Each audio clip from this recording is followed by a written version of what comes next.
grateful to God and the 12 steps of Narcotics Anonymous and the 12 traditions for my recovery. You know, I want to say something very important that I heard when I was shooting recovery. They told me if you only study the steps, you only know half the truth. Right? We go to meetings and the steps and the traditions are parallel to another. They're side by side. That means that the traditions are just as important as the steps. I'm going to say something that people make us hear all the time that they maybe never listened to before. But how important this is, check this out. Personal recovery. Personal recovery. My recovery, which is the thing that saves my life. My personal recovery depends on how well we follow the traditions. Come on. So it goes like this. My personal recovery depends on NA unity. And that unity depends on how well we follow the traditions. So if the people are not following the traditions, my personal recovery is in jeopardy. My life is at stake. If the groups are not healthy and the group starts to diminish, the attitude with fine recovery will surely die. If we go back to a place of when recovery was like when it was first new, when Narcotics Anonymous was almost extinguished because they didn't adapt it, they didn't properly apply the spiritual principles of the 12 traditions of Narcotics Anonymous, this whole thing could have just fallen to the wayside. So that's how important the traditions are. Usually what happens for me and I witness this, because I'm a big advocate of going to step and tradition meetings, and usually what happens back home is they'll do steps 1 through 12, and then they'll start the traditions, they'll do 1 through 12. Some groups will do step 1, tradition 1, step 2, tradition 2. What I usually find interesting is that when the group goes to study the 12 traditions out of the basic text, the attendance drops. People don't seem to be interested. They don't seem to find them fascinating or maybe effective, or maybe they don't find them applicable. But the 12 traditions in their existence, just they are there primarily to guide the groups. Well, check it out. The group is the most powerful vehicle we have for carrying the message. Not Raymond Art from Brooklyn, New York. Not Doug from Oklahoma. Not Stevie D from Birmingham. Not Jimmy Jam from Hollywood. The group. Yes. Because you know what's going to happen? Jimmy Jam is going to act a fool. Jimmy Jam's going to fall short. Jimmy Jam's going to hurt someone's feelings. Jimmy Jam's going to do something that's immoral in somebody else's eyes. Jimmy Jam's going to blow off his commitment because he gets obsessed over some girl one day. You see what I'm saying to you?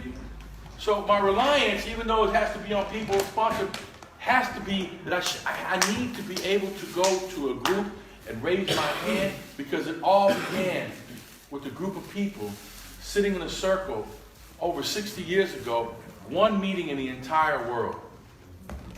There was one meeting. There's a story in the basic text back here that says, I found the only NA meeting in the world. That was written by my great-great-grand sponsor, Bob Barrett, who died with 53 years clean in Narcotics Anonymous. He was going to one meeting in the world. And when he died, 53 years later, there was over 60,000 meetings weekly across the globe. So that tells you how powerful the traditions are, how powerful these principles are, how powerful God's guiding principles are, because the second tradition says we invite a loving God into our groups to make our decisions. We don't allow the person with the most amount of clean time to make our decisions. We don't let the guy who's been the regional chair, we don't let Jimmy K make our decisions for us. You guys say, who the hell is Jimmy K? Well, he's the primary founder of Narcotics Anonymous. He's the man that left the other fellowship and came over here and said, my people are dying. And they made a coffee pot and they sat there until people came. And there's been many Jimmy K's since then. Somebody had to come over here to England, put on a pot of tea, and wait for the Spirit of God to send people. You see what I'm saying? It wasn't just a bunch of people that got together. Somebody had to sit here and wait for people to come and had to study the traditions and said, one thing about the traditions that I know to be true is that the best way to learn about them is to violate them. True story. I think I've read more literature because I got my feelings hurt by somebody who knew about the traditions that I didn't know. Because I was going to go back and tell them, what I found. That's not true. So, personal recovery depends on inner unity, and that unity depends on how well we follow our traditions. The preamble talks about internal and external forces that could destroy us. Listen to the language. Internal and external forces that could destroy us. My membership is solidified and protected by the third tradition. Because believe me, man, my spiritual arrogance would not let some of you become members. Not that guy. We're not letting him in. That kind of thing, My disease would say, how can I make money off of this? Let's start charging, 7 tradition says we pay our own way. We decline outside contributions. I might go through different traditions. I might come back and forth. I might just flip through the book and just read something from each tradition. I don't know where I'm going to go. I did a little reading. I prayed. I never know where God's going to take me. The traditions I found when most people, I have a lot of personal experience with the traditions. Let me explain to you how that happened. I walked into a meeting over 20 years ago in a little group in a little church, hardwood floor like this with these broken chairs, and I sat there and the lady was up front. She said, "This is your meeting. You guys need to take responsibility. We need somebody to step up and get a commitment." Everybody's grateful, but nobody want to be a service. Everybody want to eat, but nobody want to cook. You know what I'm saying? Nobody wants to do the dishes, but they want a clean plate. That's kind of, we come in here very selfish with our time. Everything else is more important. Not understanding that I'm so completely, totally self-centered. That the spiritual thing that I got is my complete and total self-centeredness. And that the gift that I give myself is to be of service and give of my time. And so I raised my hand at this meeting. There was a literature commitment. And that was over 20 years ago. I still serve that same group 20 years later. Like I got involved in area at a group level. I became the treasurer of a group. I became a GSR of a group where I went to area. I learned more about, most people come back, when their commitment's up, right? And I used to trip off of that, right? Because the GSRs always came back like, my commitment's up, I'm done. They talk about, I'm not going to area, no more, I'm done. Very rarely does somebody come back and say, man, I'm grateful for that commitment. I learned about myself, about my intolerance, how impatient I am, how willful I am, how I want to spread my agenda, not coming away from the things that we're supposed to learn when we're thrust together in a room full of people who are egotistical and, who are used to getting their way, self-centered, selfish people. We come together, it's like, so I had to learn to get disappointed, It's crazy how that happened. So I got a long resume in service. I've been on the regional convention for over 15 years. I've been to every World Service Conference for the last 20 years. I live 20 minutes away from the World Service Conference. I live 20 minutes away from the Narcotics Anonymous World Service Office. I've taken the tour of Narcotics Anonymous World Service Office more than I wish to talk about. I can give you guys the tour if you ever come to this. I can tell you who works where, this is what they do, how they do it. It's a beautiful experience. What I'm saying to you, I've been very close to people who are very well groomed in the 12 traditions of Narcotics Anonymous, and I've been able to extract information from them, from people whose hearts are in the right place, because they understand that the traditions are there to protect us from ourselves. Because we're willful and egotistical and arrogant and self-righteous. And sometimes we get caught up and we do service for the wrong reasons, and I think God will even at least he used my ego to get the job done sometimes, and so I started learning about the traditions, and had to come, to the meeting, and I would show up at the business meeting, and I would be there, and they would say something, so I learned. I learned about unity. I learned about unity by being ununified. One thing, that I found as I grew in recovery and started to grow mature spiritually is that debate is good. Differences of opinion are necessary. A relationship that doesn't have differences in it is an unhealthy relationship because somebody's not speaking up for themselves. So I come in here with different personality, different experience, different length of clean time, different agenda. We come together. I'd rather be part of a group that's willing to sit around and argue for a little while about how we should do things, right? As opposed to one person making all the decisions. So I learned that through my recovery. Like, I have nowhere, and a person can change the environment of the group conscious. You go talking about unity, right? You ever been involved in a group conscious, and there's always one person, they got somewhere to be? They might not be saying a lot, but they're like, they make it uncomfortable for everybody else. We just invited a loving God into this. We want to talk about, let's change the group format. Maybe we should do this. And of course, we got people that come in every so often. Like when I was a newcomer, I wanted my signature on the group format. I had a bright idea every month. You know what I mean? This group's been in existence for 40 years, but I think we should change the format. Let's eliminate the break. Every time, there's always somebody who wants to reinvent the wheel. So, you guys were kind enough to hear my ideas, vote them down, right? And, but I had to learn not to take my toys and go home. I had to learn to sit with my disappointment. I had to learn to have acceptance. The third tradition is about, my membership is guaranteed as long as I have this desire. With it, miracles happen. Without it, we are doomed. So that desire needs to be fanned by the group, by the members, by the experience. One way that we create unity is we go to eat at the meeting after the meeting. We fellowship with one another. We get to enjoy each other's. This is all stuff in Narcotics Anonymous that I learned. And then, something happens. Something's really cool. It happens in California. Right?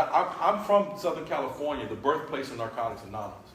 And people come there all the time to Hollywood. They move from Chicago. They come from the UK. They come from all parts of the globe to come to Hollywood, and they become part. Most people are challenged with this. They come and they tell us we're not doing it right. And I always say, well, it started here, so whatever you guys did, you changed it. You know what I mean? And so to embrace group autonomy, as long as we're under the confines of the tradition, as long as we're not injuring other groups, as long as we're not bringing a black eye to Narcotics Anonymous, it's one of those things that I've seen groups that do different things. Sometimes they do the clean time countdown, starting with the most time, and then sometimes they do it with the person with the most clean time. Some groups don't even give chips out at all, and nobody's wrong and nobody's right. It's the group conscious that provides an atmosphere of recovery. Some groups are 2 hours, some groups are an hour and a half, some groups have breaks, some groups don't, some groups study the steps, some groups study the traditions. Every group has a right to express itself through its own group conscious, and that a group autonomy keeps things fresh. It keeps things good. I like when people come up with new ideas. There's a meeting back home called the Wheel of Recovery, and I really like this. We started doing it at the convention. And what happens is you come to the group, and they got the microphone, and you come in, and then you spin the wheel. It's got a bunch of topics on it, and then it lands on a particular topic, and then I share on the topic. Then they give the microphone to 3 people to share on the same topic. Then they spin the wheel again. And then it hits another topic, and then someone raises their hand, and they share on it. I thought that was cool. You know what I mean? I felt like I was at the Wheel of Fortune. So, like Brownie always used to talk about the wheel. So it was, I like stuff like that, And then other meetings, they do stuff where they throw the bean bag. I went to a meeting in Texas. Man, 10 o'clock at night, black light meeting. Black lights and the things, black light you walk in, the steps were glow in the dark. They had these principles were hanging down from the roof, they were glow in the dark.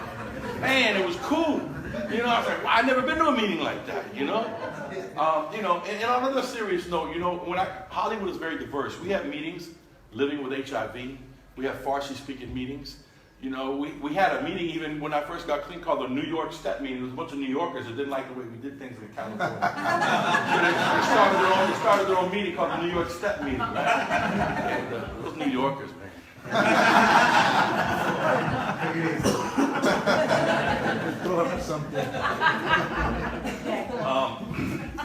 We had new meetings, beginner step study meetings. There was there's meetings that were you know, the gay and lesbian community. There's women's meetings, there's men's meetings. They call them common needs meetings these days. And so you know, there's such a variety of different things in Narcotics Anonymous that I found interesting. And you know, I've been able to travel and bring a lot of things back. I was part of a home group for a long time that I thought was so cool, man. It was called Monday Night Madness in Hollywood. And I went to Pittsburgh one time, and in Pittsburgh, when somebody gets up to get a chip, all the home group members stand in a line, and everybody hugs the person that comes up to get a chip. You know, so we make a hug line, you know, and everybody hugs that person. And I thought it was so cool. Another thing they do there is crazy. We got noisemakers and bells and whistles. There's a guy with a big horn. Like that. You know, we celebrate people's clean time. You know, it's called Monday Night Madness, Hollywood. 150, 200 people every Monday night. Big speaker meeting. They record with CDs. People come from all over the country, and they're there, right? It's Monday. It's loud, right? I served there for 12 years. Well, I changed home groups a couple of years ago. My new home group is called Topanga Tranquil. So I went from Monday Madness to Topanga Tranquil. Topanga Tranquil, no cell phones. Cell phones off, not vibrate, not on pleasure mode or nothing like that. Off, shut off. If you don't like it, there's 500 other meetings you can go to. They don't care.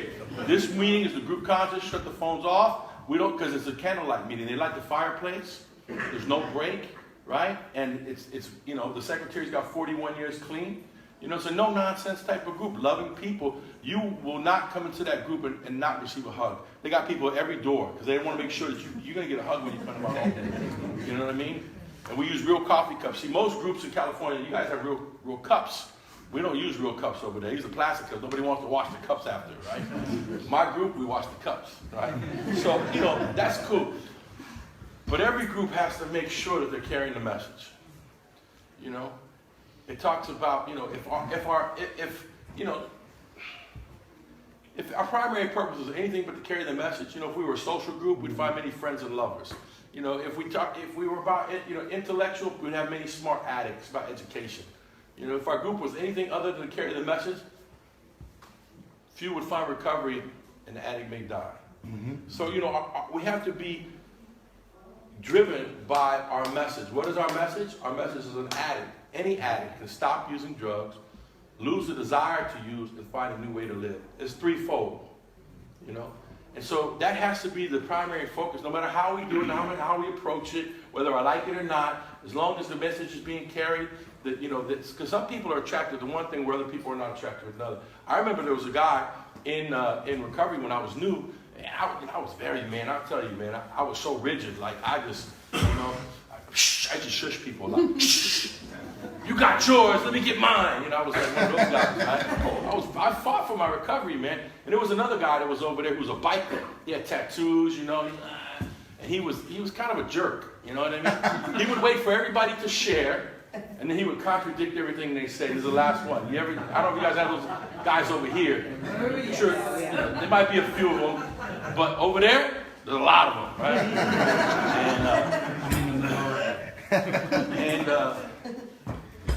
And I remember he said, well, you know what, Jimmy, your idea of an atmosphere of recovery is different than mine. And I said, wow, you know, he says, you know, because I like to clown around. I like to have a good time. And I was so restricted. I was so, you know, I wanted to control everybody that I couldn't hear the message. I was so concerned about whether you were getting up, disturbing the meeting, as opposed to just, you know, I hadn't gotten that far yet, you know. And he said something very profound one time, and I don't use it so much anymore because it kind of uses profanity. But he says, thank God for the a-holes in Narcotics Anonymous because they help keep the other a-holes clean. I like that. I said, okay, that's cool. The knuckleheads they get to sponsor the other knuckleheads. You know what I mean? I don't got to deal with them, you know? So that's good. That's a balance for me, you know? And so I like that, right? The sixth tradition is something that I really, I think a lot of people get caught up, right? And where I'm from, I was always taught that you have the business meeting after the meeting. But not every group does that. Sometimes they'll stop the meeting short and have a group conscience. Like right here, well, we need a new coffee person. I nominate Deb, you know, okay, how many people, okay, vote for Deb. To me, how can you have a group conscience when membership is not automatic when somebody walks through the door? And who makes you a group member? You know, is it the group? Is it the home group members? Is it the people with commitments? You know, what defines who can have a vote and who doesn't? Some groups have guidelines, some other groups don't. You know what I mean? So what happens is that they'll take meeting time to discuss their business. And I always thought, you know, I said that's out of line because I read, at least this is my interpretation. Now, I'm going to read something. Your interpretation may be completely different than mine, right? And it says different things about, like, a group shouldn't use meeting time, right? And that's kind of the fifth. But I want to talk about this. I want to talk about also where we endorse things. We think, okay, well, a lot of meetings are held in treatment centers or churches, you know, or recovery houses and stuff like that. And so we've got to be very careful, right, not to endorse, to make it very clear that, you know what, we're Narcotics Anonymous, we're renting this space, you know. And it says there are many related facilities and outside enterprises devoted to understanding addiction and aiding in recovery. Like NA, each has its particular primary purposes reflected in its literature and its message.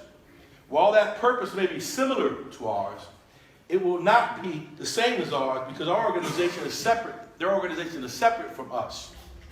We use NA literature and speakers in our meetings to help fulfill NA's primary purpose. An NA group, check this out, because this happens a lot. An NA group that uses another organization's literature or speakers endorses that organization's primary purpose, not ours. Yeah. The literature says that, right? So if someone comes to Narcotics Anonymous and they start, you know, giving Bible verses, or they start talking about the 4 agreements, or they start talking about, and I'm using this as so you guys can understand, right? I'm not trying to endorse any of these things. I'm just using it so you can understand. Or they use the big book of Alcoholics Anonymous, right? That's literature from another organization. It doesn't have to be a 12-step fellowship, you know. And some people, you know, but I also know that it's very important that love needs to be the deciding factor in all of our choices. That I don't want to embarrass somebody like I used to. Right. You know, shame them in front of a group of people because they may not be familiar with the tradition, or maybe they're just so arrogant that they just want to provoke people like me to react. They put the bait out and I take it. Oh, you got a first step? All right. You know. Rarely have we seen, you know, oh, no. So, you know, I've learned these things, man, dude. It's crazy. I learned these things over a period of time, understanding that, you know, I'm going to fall short, and this is, you know, it's got to, you know, I got to learn the traditions. The practice of all the answers are in the literature, you know. It says, and this is going back to the message, there are many distracting influences that can divert us from our primary purpose. For instance, our groups may be tempted to use meeting time to discuss their business and finances or talk about some controversy. Right? Yeah. Some people want to nominate somebody in the middle of the meeting to be the treasurer or the secretary. That time should be held aside after the meeting, according to what I just read. Mm-hmm. And somebody else may say, no, that's not what I understand. Well, then we got a problem. Let's take a vote. What do you think? You know, and we just hopefully we get a group conscious. Today they're doing this thing called consensus-based decision-making. You know, I don't really like consensus-based decision-making personally. I'm kind of old school. You know, let's talk about it. 2 pros, 2 cons, take it to a vote. You know, that's kind of how I feel. You know, we get the job done faster that way. The 7th tradition is more than just, you know, it's about money. It really is about money, but it's about more than money. What I find interesting is that In 1995, in Los Angeles, the basket would come around, and the proper amount of money to put in the basket, the most familiar, was $1. Here, I think you probably, what, a pound? Yeah. How many people have put in a pound in since they've been clean? How long you clean? 4 years. 4 years, right? Has gas gone up in the last 4 years? Yeah, right? Right? You know, has the cost of tea gone up in the last 4 years? Right? Everything has gone up except the group donation.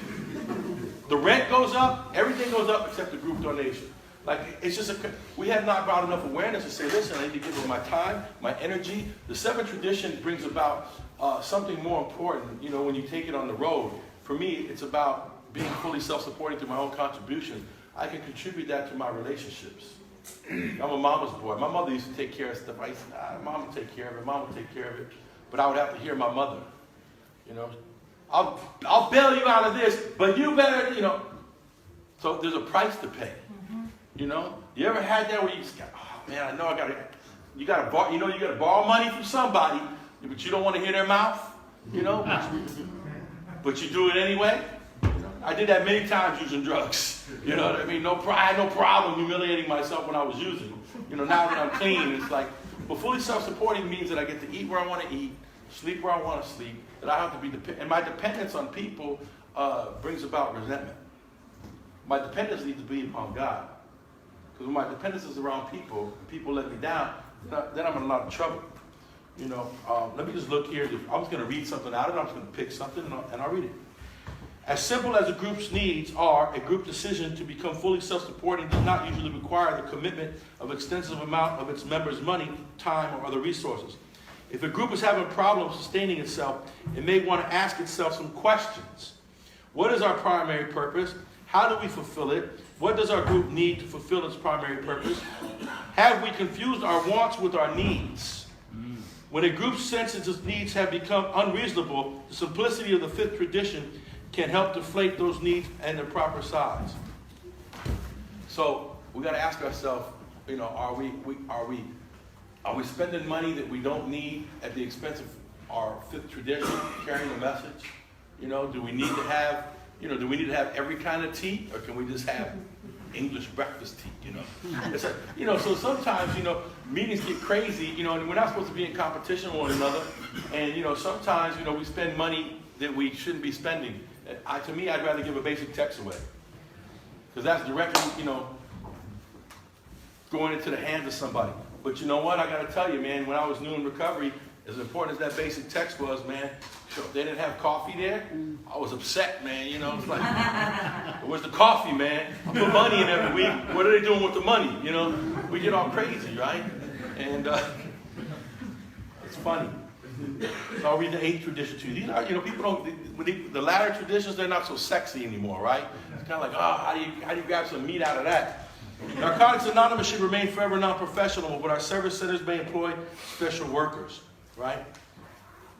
It says, we further exercise humility when we recognize that sometimes we need professionals to help fulfill our services.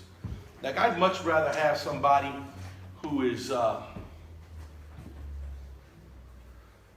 educated, you know, taking care of the finances of, you know, the accountant of Narcotics Anonymous, with, you know, and sometimes we have to pay people to do things for us, and I'm okay with that. You know, I'm part of the regional convention committee, and sometimes, you know, we hire somebody to do the audio visual, you know, because audio visual is like, you know, sometimes, and we don't do our own taping sometimes, and we don't want to get involved in the taping, so we hire a vendor.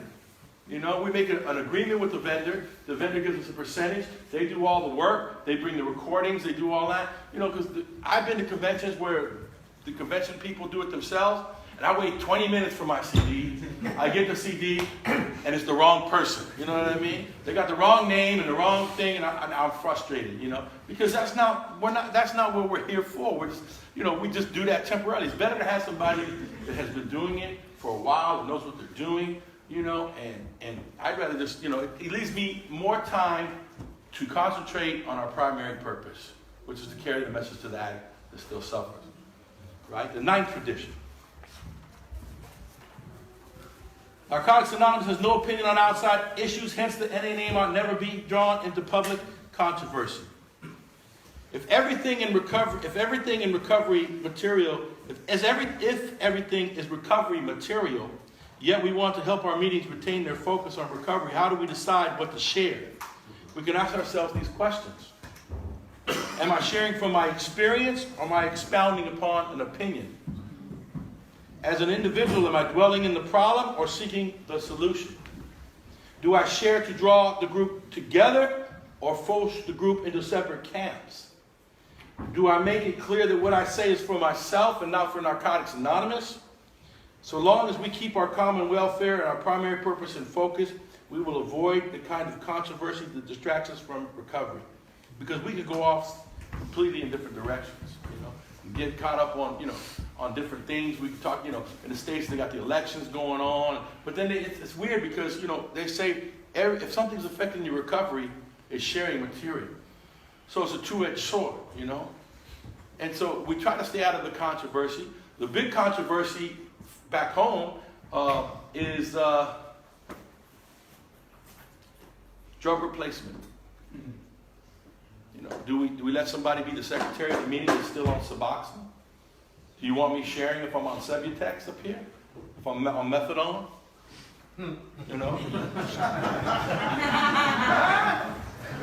I'm just saying, right? But what happens there? You know what I mean? So it becomes a controversy. And Narcotics Anonymous is a program of total abstinence.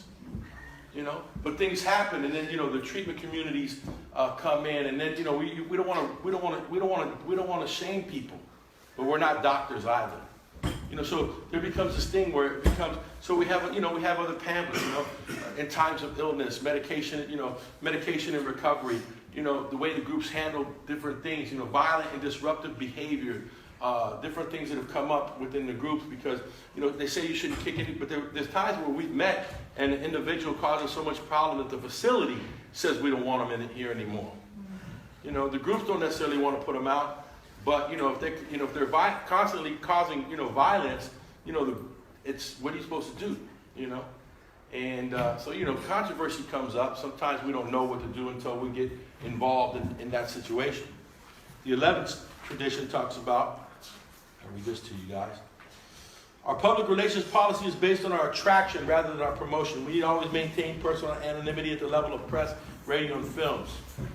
Well, you hear that a lot because in the day of social media, people say, and social media, and we're not getting away from social media, guys. It's not going anywhere. The internet's not going anywhere. So, we have a service pamphlet that talks about, social media and our guiding principles.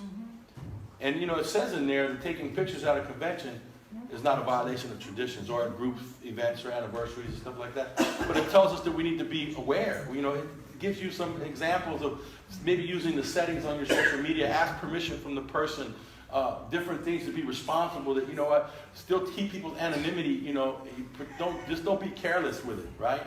But I thought this was interesting, man. This was powerful when I read it. It says, the principle of service, critical to the application of our 11th tradition, is not a passive principle. That means it's not just, it's just something that's very important. We just don't go over it with a minimum of concern. To be of maximum service to the still suffering addict, we must energetically seek to carry the message through our cities, towns, and villages. That means we need to go out, be visible, let people know Narcotics Anonymous exists. We're not in the dark ages anymore. Gil talked about the Rockefeller laws. 2 addicts couldn't meet together, 2 felons, you would go to jail. It's not like that anymore. Anybody watch The Sopranos? When the guy beat up his own sponsor and stuff like that. So what I'm saying to you is mainstream movies, media, television are, they're talking about recovery and what we do here. And more than likely, they have a mock Narcotics Anonymous meeting as opposed to any other 12-step fellowship. Yeah. We're like NA's, like orange is the new black, NA's the new black. So it goes on to say, our public relations policy is based on attraction, to be sure not the promotion, but to attract the still suffering addict to our program, we must take vigorous steps to make our program widely known. The better and the broader our public relations, the better we will be able to serve. So, you know, people freak out, man. You know, they see an NA, you know, billboard, we shouldn't be doing that, you know. And I understand, you know, the thing is we don't want to be in an NA t-shirt, you know, outside the meeting selling phony CDs to people, you know what I mean? Which happens all the time. I see it happen. Listen, you want to hear something funny? I went to a convention. I'm not going to mention what city it's in.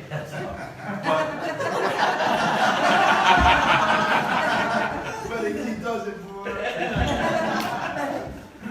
They made it to where you had, because it got so crazy that you had to be registered to get into the meetings, right? To the facility, because people stopped registering, you know, and we got to pay all this money. And because I'm on the convention committee, I understand it. It's important that we register. It's not about the $2 pen and the little magnet and the little bag for $40 that you're like, the hell is this for 40 pounds? Are you kidding me? It's more, you know, it's because we want to provide an atmosphere, this meeting space, the air conditioning, these nice chairs, you know, whatever the circumstances, right? But, you know, people get caught up, man. They don't understand, you know, that it takes money to do all of these things, you know? And, you know, so we have to let people know that Narcotics Anonymous exists, you know, and so we register, we do different things. But in New York, I'm sorry. I didn't say what part of New York. It's a big state. Upstate New York. No. They were making phony badges. They were selling. They were copying the badges and selling them for like half the price of the regular registration.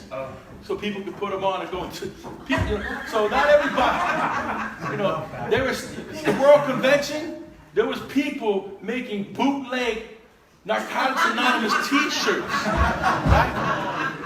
And selling them. These are our own people, you know what I'm saying? It's crazy what happens in NA, right? So people, they look at us $1, we're gonna hustle. Not everybody's practicing the principles, you know. And so when you're saying you're a member and you're acting in that way, it has a reverse effect on, you know, the people watching, and especially the professional community is deciding whether they should send somebody here or not, which is judges and, you know, places like that. They have a lot of, you know, different things, alternative sentencing. Because as we know, society's always looked at us pretty badly, you know. And so, you know, I've experienced a lot of that stuff. I got an NA bumper sticker on the car, you know, but I'm honking and screaming at the guy. I see Doug or something. You're bloody wanker!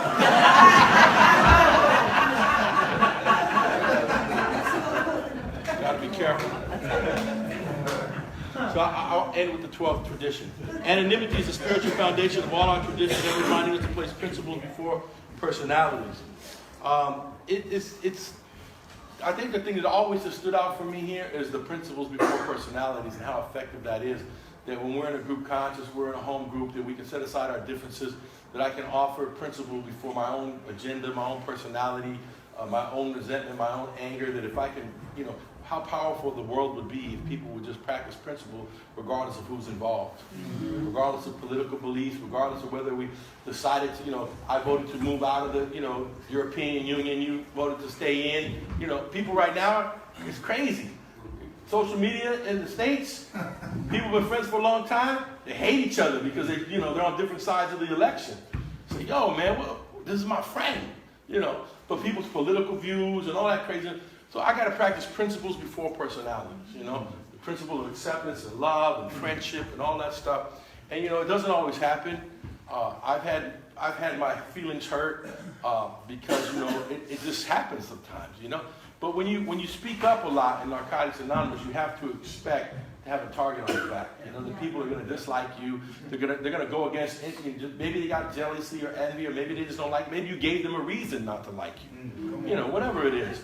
And so, you know, that's a very powerful thing. The principle of anonymity, man. I could never grasp that because I always compared myself to other people. You know, and anonymity means we're all equal. You know, God doesn't love us any more or any less. And we walk through the door, whether we have, you know, we come from from Knightsbridge, or if we come from, East London or Brixton or wherever we think, West End girls, East End boys, whatever, Pet Shop boys, whoever, it don't really matter. Start singing. Yeah. So it says, anonymity is essential in preserving the stability of our fellowship, making personal recovery possible. Recovery is a delicate thing. It grows best in a stable, supportive environment. Each of us, and each of our groups play a part in maintaining that stability. Our unity is so precious that given a choice between fulfilling our own wishes or preserving our fellowship's common welfare, we put the best interests of NA first. We do this not only to enlighten the self-interest, but out of our sense of responsibility to our fellow addicts. The principle of NA unity comes before the fulfillment of our personal wishes. And so,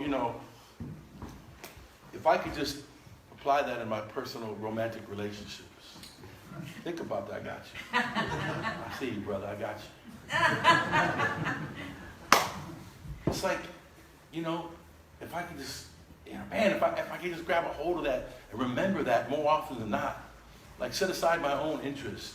Sometimes I got to take a back seat to my own wants. I'm talking about in relationships. So these principles are not just for the group. They're, they can be applied in my personal relationships. To practice anonymity, in my relationship. It doesn't matter who's making more money than who's paying the light bill, who's paying the rent.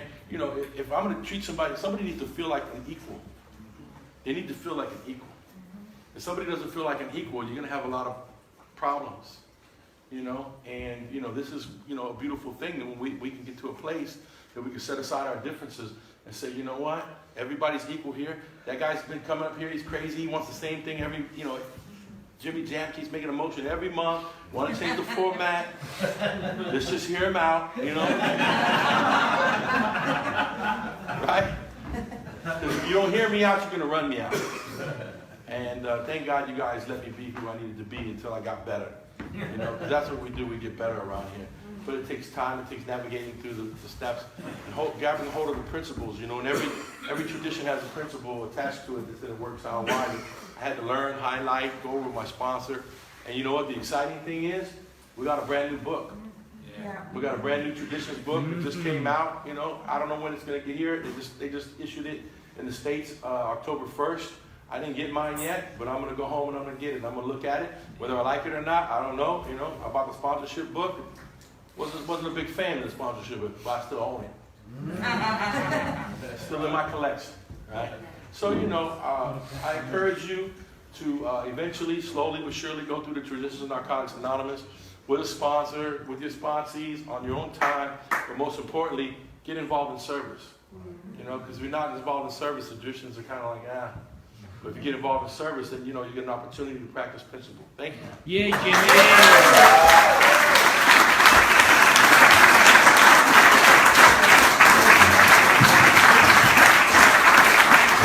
Okay, now, thank you very much. Now we've got to thank the